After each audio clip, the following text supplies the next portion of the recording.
கழிவறை இருக்கை அப்படின்னு ஒரு புத்தகம் 2 வருஷத்துக்கு முன்னாடி வந்தது. லதா அப்படின்றவங்க எழுதியிருக்காங்க. நான் அப்போ கேள்விப்பட்டேன், அதோட கடந்துட்டேன். அதை பற்றி அதுக்கப்புறம் நான் நினைக்கல. இப்போ திடீர்னு அவங்களோட பேட்டியை பார்க்குறேன். அவங்க சொல்கிற விஷயங்களுக்கு ஏதோ நான் சொல்ல நினைக்கலாம் அவங்க சொல்லிட்டு இருக்கிற மாதிரியே இருந்துச்சு. ஏதாவது நம்மளை அப்ரோச் பண்ணுவாங்க, செய்வாங்க.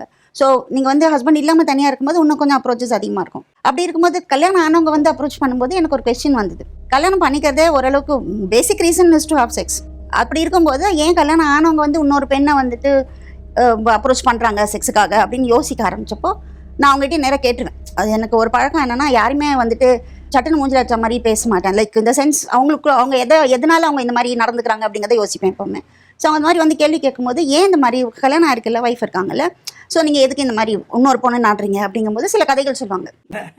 கசப்பை வந்து எப்படி சந்தோஷப்படுகிறதுல. ஆனால் அவங்க ஒரு புத்தகம் எழுதியிருக்காங்க, சமூகத்துக்கு ஏதோ நம்மளோட பங்களிப்பு இருக்கணும் அப்படின்னு. ஏன்னா சில முக்கியமான விஷயங்கள் யாரும் அந்த கிட்ட போகிறதில்ல. முக்கியமாக ஆண்கள் பார்வை எப்பயுமே வேறையாக இருக்கும்.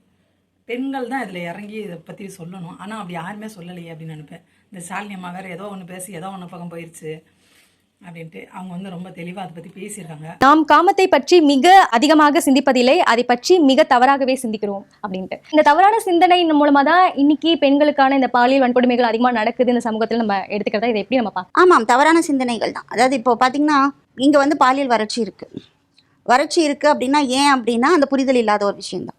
சின்ன பிள்ளைங்க இருக்குங்க, குழந்தைங்களுக்கு எந்த மாதிரியான இன்சிடென்ட் நடக்குதுன்னு அவங்களுக்கு நடந்தது தான் அவங்க பதிவு பண்ணுறாங்க.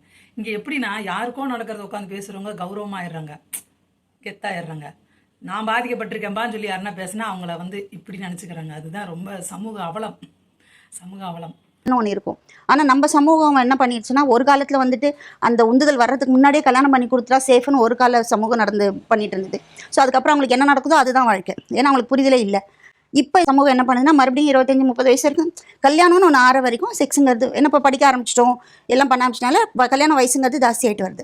பட் அது வரைக்கும் அவங்க என்ன பண்ணுறாங்க அப்படின்னா, மோஸ்ட்லி செக்ஸுங்கன்னா என்னன்னே தெரியாமல் தான் இருக்காங்க. அதாவது அது வரைக்கும் அது உந்துதல் வர்றது ஒரு 16-17 வயசில் வருதுன்னா, அவங்க 25-30 வயசில் கல்யாணம் பண்ணிக்கிறாங்கன்னா அது வரைக்கும் அவங்களுக்கு வந்து செக்ஸ்னால் என்னன்னே தெரியல. ஒன்று இந்த டிஜிட்டல் மீடியா அது இது பான அது இதுன்றனால ஒரு தவறான விஷயங்களை தான் அவங்க கற்றுக்க முடியுது.